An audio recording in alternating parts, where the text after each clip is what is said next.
You're listening to Dots, Lines, and Destinations, a travel podcast with hosts Stephen Seagraves, Fosma Moon, and Seth Miller. Hello, and welcome to episode 314 of Dots, Lines, and Destinations. Happy Pie episode, I guess? I was going to say the same thing. Happy Pie. Also, happy St. Louis, if I remember correctly, the area code. We did area codes last week, though, so I don't want to get caught in that discussion again. It's because I couldn't remember what 313 was. You missed a really interesting conversation last week, Foz, I gotta say. But happy to have you back. Damn. Oh, well. Stephen is absent this week, and he left me in charge, so for those of you who have been around a while, you know what kind of disaster that means is on the horizon here. But so this is where we get the, in a few days when this comes out, we get the reports of we were left unattended. Yes, indeed. Requests for adult supervision will return. However, the adult supervision perhaps will not. Which is, I fully expect Stephen will return. I'm just not quite sure he qualifies as adult supervision these days. But anyways. Allegedly, in the eyes of the listeners, he does. Or the ears of the listeners. Yes, and the state of Oregon. But anyways, that's a whole different level of conversation we probably don't need to get into here. Let's talk about earnings, because some airlines didn't have any last quarter. I don't think the airlines are going to have earnings for a while. It'll be negative earnings. Yeah. Delta and United had their numbers out last week and the week before, I guess, but I think we missed the Delta numbers 2 episodes ago. So a lot of money lost. Billions. I think the thing that amazes me is that Delta is cutting entire fleets.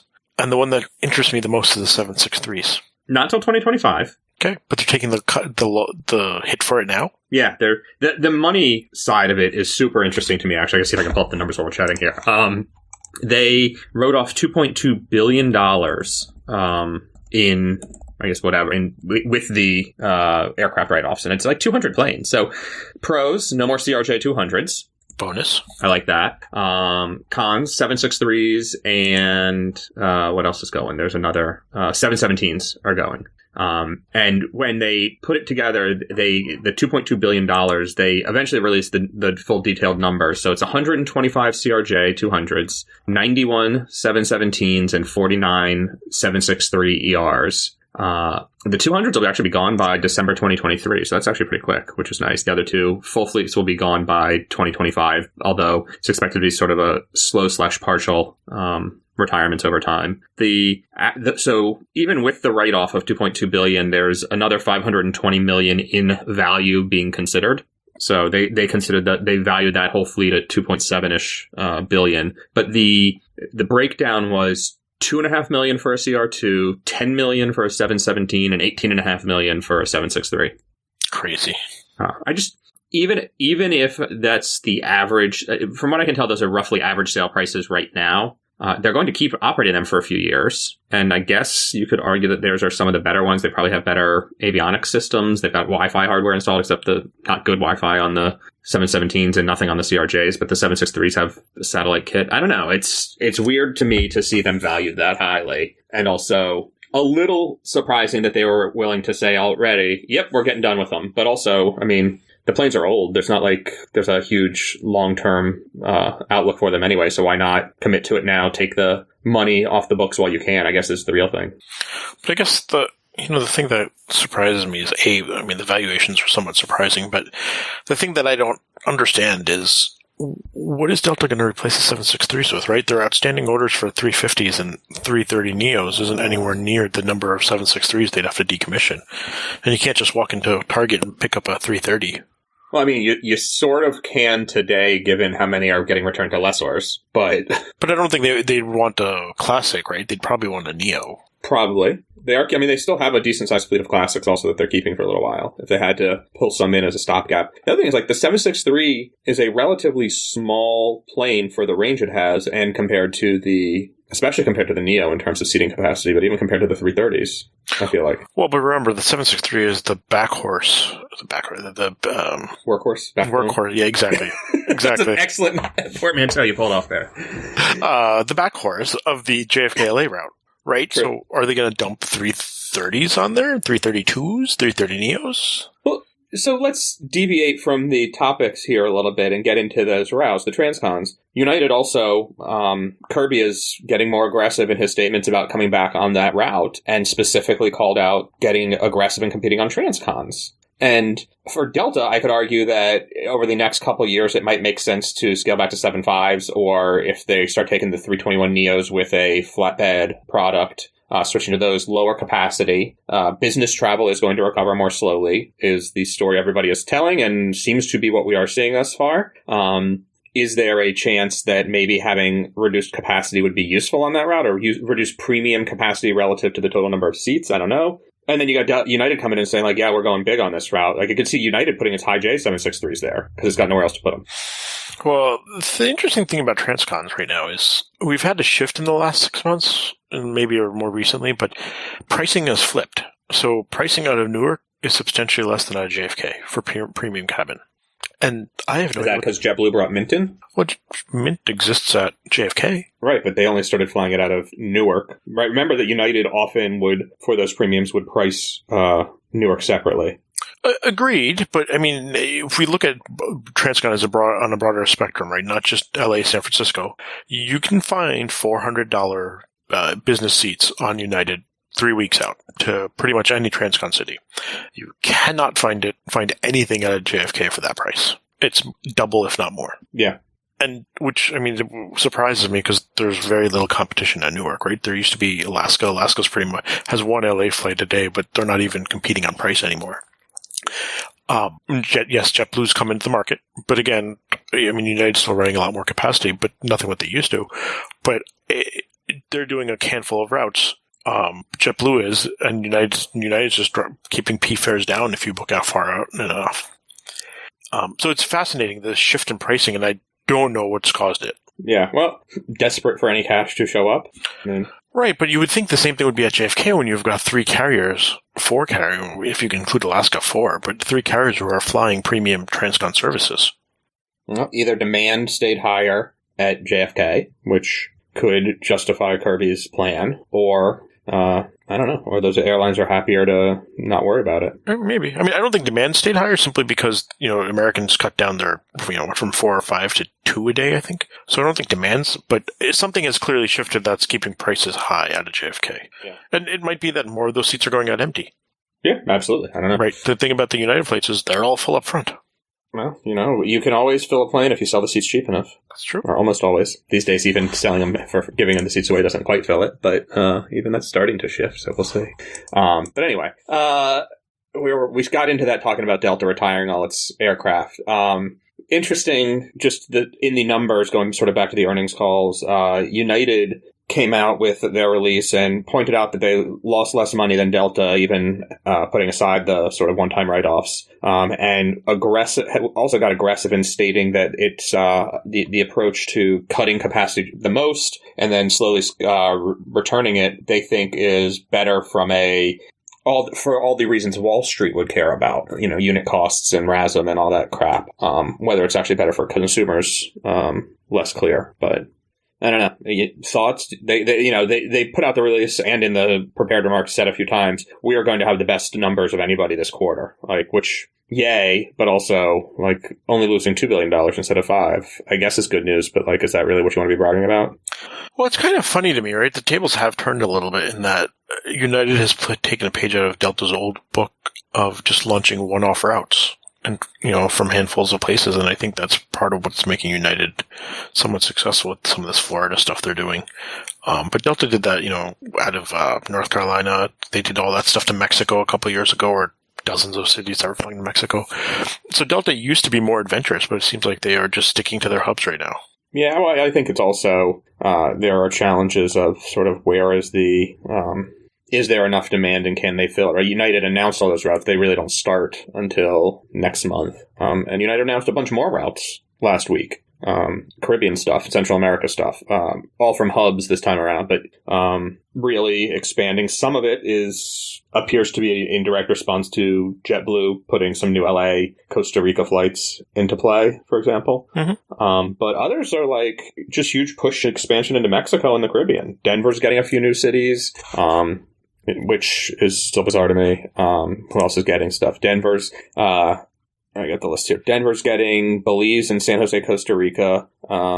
LA gets San Jose, Costa Rica, San Pedro Sula, Honduras, and San Francisco gets Liberia, Costa Rica. LA gets Liberia, Costa Rica, and a bunch of other stuff. It expands and increases frequencies. Washington to San Salvador, LA to Guatemala, Denver to Cancun and Puerto Vallarta, and just all sorts of stuff growing there. So, I don't know. I think there's pent-up demand, right?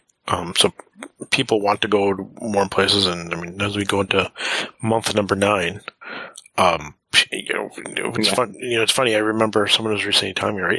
But when you go back to March, it was just like, oh, we're gonna shut everything down for 2-3 weeks so we can get through this, and here we are, eight and some odd months later, still in pretty much the same state. I almost wonder if Delta has not to make this political at all, but if the location of their hub plays into people's choice to fly through there. Really focus. I'm talking about Atlanta. Atlanta, yeah. That people don't want to connect in Atlanta. Yeah. I wonder also, I had my work trip a couple weeks ago. I've got another work trip coming up in a couple weeks after the elections and have been trying to figure out how to schedule it. And one of the things I found is that I am going to be much better served booking, it's a 3 or 4 city week. So it's, a little bit crazy, a city a day, all week long. And so, but it turns out that I will almost certainly be better booking it on 4 carriers rather than trying to get it all onto a single ticket or anything like that. And part of that is price. But part of it is there's no single airline that can get me nonstop service on all the routes I need, or even get me half of them. I have to split up to at least 3, if I remember correctly. So, and right now, I don't really want to fly connections. I don't want to sit in an airport longer than I have to. I don't want to deal with more people than I have to. I don't want to deal, all of those things start to add up. And, the whole idea that, what the joke is, when you die, on your way to heaven, you still have to connect in Atlanta, right? Is that a problem? And a counterpoint to that is, we've seen the route networks growing out with these sort of point-to-point routes, but then also you get Peter Elbers, CEO of KLM, in an interview he did last week with Eurocontrol, was talking about how the hub network strategy absolutely is going to survive. We're not going to just overfly hubs. The point-to-point service isn't, there's not enough demand, and you're still going to need, flow through hubs with small feeder airplanes. And so, part of me was like, if all you got's a hammer, everything's a nail, right? It's a little bit of wishful thinking and willing it to be true. But also, there are some markets that are just too small. But KLM only serves everything from one spot. Right. So they kind of need the hub. What else are they going to connect? Well, right. I mean, that's right. That's my point. It's like, they're not going to suddenly launch flights from all the random little, like Billund. Yeah. Right. They do a great job of connecting people from there, but they're not going to suddenly be able to launch nonstops. And no one is, right? Billund has whatever service it has. It's a small town in Denmark, for those who don't know. Where Lego is based. Yes. Could you imagine? It's also where the Jellingstone is the closest airport to that, if you're into history. Could you imagine if all the European carriers decided to all start doing point-to-point? Well, there is some of that, right? You got Ryanair, you get EasyJet, you get some of those to an extent, but it's not everywhere all the time. I mean, when I went to Billund, I did a Ryanair flight from Budapest, maybe? I don't know, it was in January. I don't remember which trip that was, our January drinking weekend. But somewhere in Eastern Europe had a nonstop to Billund, for no apparent reason on Ryanair. And it happened to operate the day we were, like that Monday morning or Sunday night or whatever it was. And so we went, and saw the Jellingstone. And then the next day flew out on Sun Air, which is the BA affiliate that flies tiny turboprops from there. If I remember correctly. So anyway, my point being that it does have some weird levels of service, but you're right. There's no way that we could see true point-to-point service from every airport everywhere. The network hub scenario does matter, but would it be scaled back for some of the sort of larger mid-sized markets? Possibly. It sort of comes down to can long-haul point-to-point, is it long-haul LCC or not, but can the long-haul point-to-point market really survive and thrive, I feel like, right? You can do it locally, you can do it short-haul, but if, get above 4 or 5 hour flight times and the economics changes and the demand profile changes so much, I just don't know. Yeah, I mean, I think for point-to-point to work, right, you need high demand. Florida, you can get high demand if you time it right, but you wouldn't be able to do it for a number of other city pairs. Yeah. So, I mean, good for them that they're trying something different. We'll see if it sticks, because historically they've been very stuck in their hub and spoke ways. Oh, no, that's what they're sticking with. They are staying hub and spoke, if I wasn't clear on that. The Florida stuff isn't right. Oh, sorry. I thought we're back to United. I was still thinking of KLM. Sorry. KLM can't do anything but hub and spoke. Yeah. Yeah, no, the U.S. carrier, I mean, United's doing it, JetBlue's doing it more this time. You could argue Delta was already there, so it doesn't need to do more of it. Haven't really seen too much of that from American yet. We haven't seen much from American. No, we're going to see some losses this week, so that'll be fun. Yeah. But I mean, they're making changes to status requirements. Yeah, as I said, they've already conceded defeat for 2021, which is pretty telling. I mean, I just wonder how much further this goalpost is going to move. Right? We were having a conversation where originally I was saying 2020, maybe late 2021, then 2022. Now we're hearing 23 or 24. 24 is the newest numbers from IATA for return to 2019. I think traffic, passenger count levels. It's not even revenue levels. Will we ever really get back to that level of traffic, though? Yes. Okay. And that quickly, though? I don't know when, but I absolutely believe the volume will come back. The volume will come back, but I honestly don't think it'll be for 2024 either. I think it'll be a ramp up. I don't think it's going to be a big ramp up, but it'll be growth, right? Organic growth over time. So I personally would say 8 to 10 years. Yeah. I mean, it might be a little faster than that. Part of it comes down to the economics, right? Like, are people who has, and maybe this accelerates some of the geographic shift in traffic. Like, if you think about it, the traffic has been the center point, which is, it's like a stupid way to look at things. But if you look at the average, like, location of originating traffic, used to be sort of somewhere towards Europe, and it has slowly been drifting eastward towards the Middle East and then onto Asia over the recent years. And China in September flew 98% of the passengers that flew a year prior per the government. So numbers were still down a little earlier, and they've had some sort of flare-ups that they've had to sort of shut things down every now and then, but they're able to do that and test, 10 million people in an hour and be done with it. Or a couple hours, whatever. But, so the traffic is, the center of traffic is moving that direction. Maybe we don't see the resumption, the U.S. doesn't recover quite the same, but what if, on a global scale, if the total number of travelers in India and China, which were already chasing down the U.S. to become the number one market, maybe they just stay there, right? China's number one now. Yeah. I mean, possibly, because I was thinking on the U.S. side, like, so many of the routes in the last few years where they've seen growth is all these summer leisurely routes.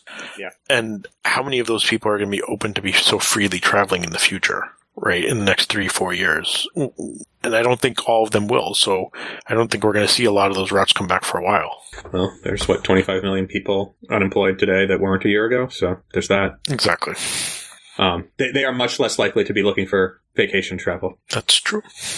In my experience. But yeah, the AA status changes are interesting. Basically, everything except Executive Platinum, the qualification requirements went down. Or even EXP went down, but you can't get the credit card exemption. I don't remember which one it is. Pull that up while we're talking here. The other thing that is interesting about it is the credit card exemption, which is basically you can use, if you spend $30,000 on the co-brand card, you get, you don't have to have your EQDs. That's good.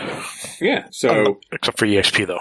It goes to gold becomes 20,000 miles, 40, 60, and 80. So executive platinum is discounted in terms of miles required. And it's also, EQDs are 2,000, 4,500, 7,000, and 12,000. And then if you have a co-brand card, you get that, you don't need the EQDs if you hit $30,000 except for, Executive Platinum. So I wonder if they're seeing enough activity from their EXPs today that they're not discounting it at all. Well, they're discounting the EQM and segment requirements, just not the EQDs. But I'm wondering if they're seeing enough dollars come in, right? Because if you're keeping the dollar bar the same, then they can fly less, but they still need to spend as much. And the question is, I mean, that would imply that they're seeing those people spend enough to maintain where they are. Yeah. I think probably. The other thing about this is they're doing rollover status. Anything you fly in Q4 gets rolled over to 2021. That's cool. For earning. So, yeah, one segment I had last week or 2 weeks ago counts now. Yay. 185 miles, baby. Almost there. Everything counts. Yeah, every little bit helps, said the old lady. She pissed in the sea. Anyways. I don't know. I do think, though, conceding defeat that 2021 is just not going to be so good. Obviously, everybody knows that, but they are the first to sort of give up on the status plan there. It's always an adventure. I wonder 737 Max. 737 MAX, the European. I hear the Europeans have blessed it. They are getting very, very close. Yeah, that was a weird sort of news cycle. The head of EASA was like, yes, it's a very safe airplane. And everybody's like, yes, EASA has approved its return to flight. And it's not quite that simple. But EASA has come up as putting together its final paperwork to get it ready to be approved, similar to what the FAA is going to have. I think the real significance here is that there was some concern that EASA was going to try to require some extra things that the FAA didn't want to include the first time around. Where the FAA has previously said, we have a process for continual improvements and continual updates for safety requirements on airplanes. And believe me, I get an email every time there's an airworthiness directive issued, and it's many a day. So that whole continuous improvements thing is very true. But what it sort of comes down to is that EASA appears to have backed off. I can't remember exactly what the requirement they wanted was. Maybe it was the extra AOA disagreement. They wanted a third, or a synthetic one. Mm-hmm. And they've now backed off of that being a requirement, it seems, for return to service. Did they make the indicator light standard now rather than option? I believe so. So, yeah. But, yeah, EASA is getting close. The FAA has documents out for comment. It can't happen before November 2nd because that's when the comment period ends. And then after that is they have to review the comments and decide if they're going to incorporate any of them, figure that out, and then eventually get things finalized and issued. So figure probably a week or two after the second. And then the airlines have to actually implement the training required. So in theory, Thanksgiving's viable, but probably December. Yeah, it was. I don't know where I read it, but I heard that AA is trying to get them back into circulation before the end of the year. Yeah, I saw that story today. Also, I think Bloomberg had it. I was actually, while we're chatting here, I was hoping to stall just enough to pull up my query of my ability to query timetables and see if I can get an answer on that. But so, one thing I'm thinking about, you made a comment earlier about business travel not rebounding anytime soon. Does this mean that business fares are going to get reset? I don't know. Should it? I mean, that's what we saw post 9/11, right? Delta introduced simple fares, and that helped rebound a lot of stuff. Airlines lost a lot of their profit margins overnight, but it got people back in seats.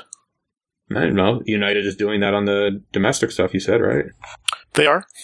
But they haven't done it. The difference between Delta doing simple fares and what's going on now, back then it was systematic and across the board. Right now it's more targeted. And so when it's systematic and across the board, then everyone else matches. When it's one-offs, when it's targeted, it's not so easy to match. Yeah, that's fair. I don't see the American flights in the schedule yet, but that's probably because the system I'm checking hasn't updated. Well, they might not load them until they get blessed. Yeah. Otherwise, they have to go back and redo. No, I think they were loaded as sort of what triggered the conversation. Okay. But I mean, Alaska Airlines has flights loaded for December 1st. So does United. Norwegian has them loaded every day and just doesn't operate them. They sub in or they don't operate them. Iceland Air has them loaded in as well. So it sort of just depends. And then there's a bug in the code where I got to talk to someone about that, where Air Canada's flights are showing up as South Africa coded. So, oopsie. Yeah, it's like, wait, South Africa's operating from Heathrow to Halifax? I don't think so. That doesn't sound right. Yeah, and YYT is St. John. St. John, yeah. So and those are actually scheduled for the end of October, but again, no expectation that those are actually going to operate. Really should send someone a note about this error. Anyway, Eastern Airlines, speaking of random sort of point-to-point-ish routes, Bolivia and Argentina are the latest destinations and routes. They want Buenos Aires and Santa Cruz, Bolivia, VVI. Sounds right. Yeah, so I love it. Anyway, they're trying to do 2 or 3 times a week on those routes. I can't see why the FAA would deny the approvals, but that'll be interesting. I mean, Eastern's I'm surprised they've lasted this long. So am I. But they have, and they seem to be vaguely successful. Which is even more surprising. Yeah. I mean, did you even look at the JFK San Diego flight for your trip out west? No. That requires me to go to JFK. Fair enough. You saw the moods on the way back. Yeah, no. I will say they added new streaming entertainment systems, so you can watch movies on board now on your own phone. And they put a picture of the interiors on it as part of that story, and the seats are like 1980s Barca lounge or even an economy 6-inch thick padding. Like, it's crazy. It's the original equipment, I think. So it sounds like an all-around better in-flight experience than United. Oh, hey. United sort of has plugs for some of the stuff where you can charge your phone while you're streaming movies. Yeah, but, the Wi-Fi is still spotty. Yeah, well, the onboard streaming part usually just works, but anyway. If the Wi-Fi network stays up. Yes, that's fair. That is a prerequisite. Yeah, and there's also the people complaining so they reboot it and everything else thing. Yeah, exactly. Exciting. So this came up, it's actually hit the internet like a few weeks ago, but I saw it during this past week, and I found this hysterical. I'm getting away from air travel for a minute here. And I didn't realize this, all of the bridges that are pictured on the euro notes, the bills, were fake. Yep. None of them existed it's because the bills are printed by the central bank, but the coins were minted by the individual countries. So the individual coins all had local whatever on them. And I've actually, made a point of collecting them when I can, getting like a 1 and a 2 euro coin in new countries when I visit, like, was it Liechtenstein makes its own? I think so. Yeah. So like I got I don't know where I put it. I'm sure I spent it again because I'm an idiot, but I definitely got it when I visited a couple years ago, right? Like there's little things like that, but the bills, because they were minted or printed centrally, they didn't want to offend any of their member countries. So they put generic bridges on them. And along comes this little town in the Netherlands. The Dutch. So apparently this town went and built bridges across the river in the city center to match all of the stuff that's printed on the bills. So now every time you see the bill, it exists in this town in the Netherlands. And they did all of them, right? Yeah, 6 of them. That's amazing. Yeah, I think it's 6, 1, 2, 3, 4, 5, 6, 7. It's just, it's absolutely hysterical to me. So, I can't say the name of the town, but Spijkenisse, Spijkenisse, printed the 1, 2, 3, 4, 5, 6, 7. But you tell me there's an 8th bill. There is an 8th bill. I learned this today. While randomly poking around on YouTube, I think, I ran across a video on the 0 euro bill. So, for the exact reasons that you just highlighted why they don't have, the premise is, right, they can't, if they started using national monuments from places in the EU on the bills, then every country would have a conniption and want to be part of it and makes the whole process much more complex. So the EU has sanctioned 0 euro bills, which are actually printed with the watermarks and the UV ink, and has local monuments for each country, so each country can have a series of, I think they were saying there's thousands of them. Like you can find them at, like, there's one for the Arc de Triomphe, and you can buy it there. They have a little machine that'll vend them out. Interesting. So it's actually a souvenir thing, but it's true. It's quote unquote legal tender, even though it has no value. Exactly. Huh. Okay. I was surprised.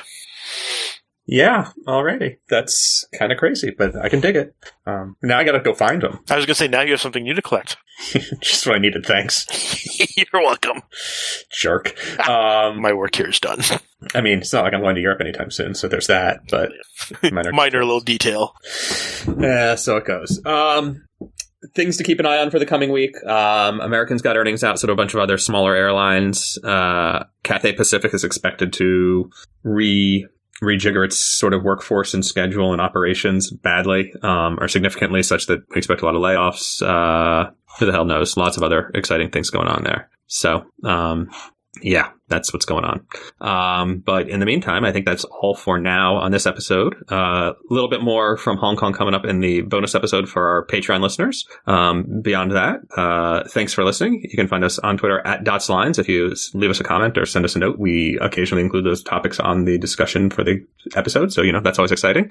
Or more.smorelines.com, which I'm pretty convinced no one ever actually visits, but we still have it. So yay, websites. And that's all. Take care. Have fun.